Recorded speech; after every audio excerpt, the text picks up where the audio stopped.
సంక్రాంతి పిండి వంటలో ఈ రోజైతే నోట్లో పెట్టుకోగానే కరిగిపోయేలాగా మైసూర్ పాక్ చేసే విధానం అయితే చూపిస్తున్నాను. చుట్లు చుట్టే చక్రాలు ఉంటాయి కదా, అవి కూడా చేస్తాను. ముందుగా అయితే మైసూర్ పాక్ కోసం ఎలా చేద్దామో చూసేద్దాం.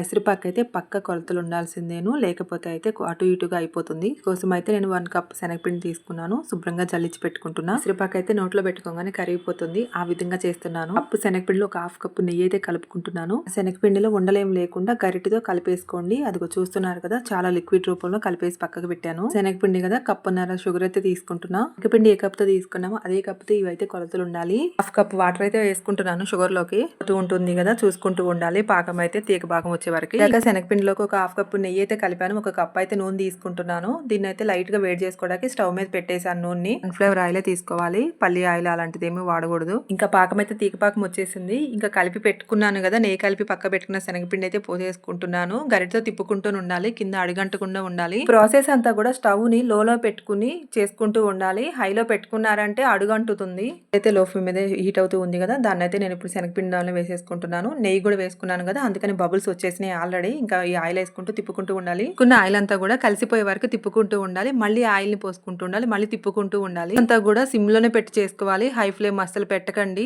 కదా బబుల్స్ ఫామ్ అవుతున్నాయి.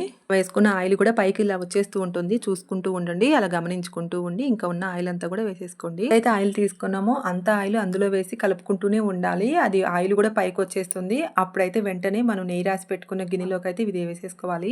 వేసుకుంటాం కదా నూనె, అప్పుడైతే గరిటె పెట్టి తిప్పకండి. ఇంకా గీ రాసి పెట్టుకున్న గిన్నెలోకి అయితే ఇదంతా మొత్తం వేసేసుకోండి. మొత్తం వేసుకున్నాం కదా, దీన్ని మర్చిపోండి అసలు. ఒక 4 అవర్స్ అయినా 5 అవర్స్ అయినా అది ఎంత సేపటికి అయితే చల్లారుతుందో దాన్ని ఫ్రీగా చల్లారనివ్వాలి. అంతేగాని ఫ్రిడ్జ్ కింద పెట్టడం, ఫ్యాన్లు వేయడం, ఏసీ కింద పెట్టడం అసలు ఏం చేయొద్దు. అలా ఫ్రీగా దాన్ని చల్లగా అయిపోవాలి, కూల్ గా. కలిసిపోతుంది చూడండి. నైఫ్ పెట్టగానే మెత్తగా నైఫ్ వెళ్ళిపోతుంది. ఎంత మెత్తగా ఉంది, ఎంత స్మూత్ గా ఉంది అంటే నోట్లో పెట్టుకోగానే కరిగిపోతుంది అసలు. వీటిని అయితే పీసెస్ లాగా కట్ చేసుకోవాలి. అయితే మైసూర్పాకు స్వీట్ షాప్ నుంచి తెచ్చుకున్న వాటిలో ఆ చివర్ల వరకునే తుంచుకుని తింటాను. మిడిల్ లో అయితే అసలు తినను నేను. నాకైతే ఆ చివరిన ఉన్న మెత్తడిదే చాలా బాగా నచ్చుతుంది. అందుకని నేను ఈ విధంగా చేసుకున్నాను మెత్తగా.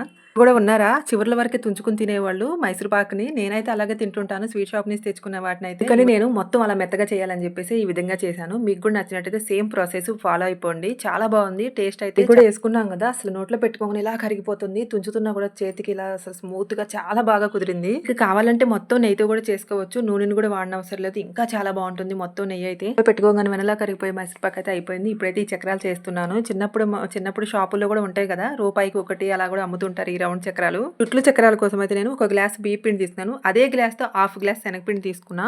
ఇల్లు కూడా చల్లించేసుకుంటున్నాను. వీటిలో అయితే కొన్ని కలిపాను. వాటిని అయితే కలోంజీ సీడ్స్ కలుపుకున్నాను. మళ్ళీ వామ్ కూడా కలిపాను. చక్రాలు అంటేనే వామ్ వేసుకుంటూ ఉంటాం కదా, అసలు చక్రాలు తిన్న ఫీలింగ్ కూడా రాదు వామ్ వేయకపోతే. మెయిన్ గా వామ్ అయితే వేసాను. ఇంకా అందులోకి సరిపోయే సాల్ట్ వేసుకున్నా, కారం కూడా వేసుకుంటున్నాను. కారం ఎక్కువ తింటే ఇంకెక్కువ వేసుకోండి. కొంచెం నెయ్యి కూడా వేసుకున్నా. ఇంకా కొంచెం కలర్ఫుల్ గా కాలాలి కదా, కలర్ఫుల్ కలర్ రావాలంటే కొంచెం పసుపు అయితే వేసుకుంటున్నాను. ఇవన్నీ వేసుకున్నాక పొడి పిండిని మన చేతితో బాగా కలిపేసుకోవాలి. తర్వాత అయితే వాటర్ వేసుకుంటూ పిండిని అయితే ఈ విధంగా కలిపి పెట్టుకున్నాను. ఇది కూడా చేతికి చాలా సాఫ్ట్ గా అనిపిస్తుంది. ఇంకా వాటిని అయితే చక్రాల గిద్దెని అయితే నేను రెడీ చేసుకుంటున్నా. వాటిలోకి అయితే చక్రాల గిద్దెలు అయితే చుట్టుపక్కల ఆయిల్ అయితే అప్లై చేసుకోండి. ఫస్ట్ గా మనం వేయంగానే అవి అతుక్కుపోకుండా. ఇంకా అందులోకి అయితే ఎంతైతే పిండి సరిపోతుందో అంత పిండిని పెట్టేసుకుంటున్నా. ఇది కూడా చాలా కలర్ఫుల్ గా ఉంది కదా, పసుపు వేయటం ఇవన్నీ కలిపేసరికి మంచి కలర్ఫుల్ గా ఉంది. ఇంకా వీటితో అయితే మనం వాటిని రౌండ్ రౌండ్ చక్రాల లాగానే ఒత్తుకోవాలి. పిండితో నార్మల్ చక్రాలు కూడా చేసేసుకోవచ్చు. కాకపోతే నేను ఇలా రౌండ్ గా ఇవి చేద్దామని చెప్పేసి చేస్తున్నాను. ఇలా రౌండ్ గా దాంతో చక్రాలు దాంతో ఇలా అనుకుంటూ మన ఏళ్ళతో దాన్ని కట్ చేస్తూ పెట్టుకుంటే ఇలా చిన్న చిన్నవి వస్తున్నాయి. వీటిని కూడా చక్కగా ఒక చోట కూర్చుని మొత్తం చేసుకున్నా కూడా ఫ్రై చేసుకోవచ్చు. ఎలా అయినా మీకు వీలుని బట్టి. అప్పుడప్పుడే అంటే ఎక్కువ పెద్ద బాండి పెట్టామనుకో, ఇవి చిన్న చిన్నవి కాబట్టి మొత్తం చేసుకుని పెట్టుకున్న ఫ్రై చేసుకున్నాం అనుకో చిటికలు అయిపోతాయి. ఇవి కూడా వంటలు ఏంటంటే మనం కూర్చుని కూడా చక్కగా నిదానంగా చేసుకుంటూ తర్వాత లాస్ట్ లో ఫ్రై చేసుకునే విధంగా కూడా ఉంటాయి. అలాంటి వాటిలో ఈ చక్రాలు కూడా చాలా అలా చేసుకోవచ్చు.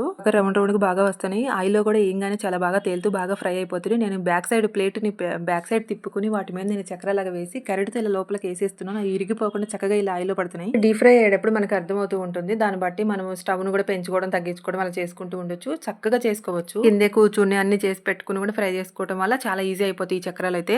షేప్ ఎంత అందంగా ఉన్నాయో అలాగే టేస్ట్ కూడా చాలా బాగున్నాయి, బాగా కుదిరినాయి. అవి చూడండి ఇలా గర్గర్గా ఉంటాయి కదా సైడ్లన, చాలా వెరైటీగా కొత్త వెరైటీగా అనిపిస్తున్నాయి. కాకపోతే ఇవి ఎప్పుడు షాపుల్లో అమ్ముతూ ఉంటారు. ప్లెయిన్ గా త్వరగా అయిపోతాయి అని చెప్పేసి మనం సాదాగా ప్లెయిన్ గా ఉన్న చక్రాలు చేసేసుకుంటూ ఉంటాం కదా. సంక్రాంతి పండుగ రొటీన్ గా చక్రాలు ఎలా చేసుకున్నా కూడా ఈ 3 మోడల్లో చేసుకుని కూడా చాలా కలర్ఫుల్గా ఉంటాయి. కలర్ఫుల్ సంక్రాంతికి మీరు చేసుకునే పిండి వంటలతో పాటు ఈ స్వీట్ హాట్ కూడా మీకు నచ్చినట్టయితే చేసుకోండి. రొటీన్గా చేసుకునే కాకుండా ఇలా వెరైటీగా చేసుకోండి. చాలా కలర్ఫుల్గా ఉంటుంది.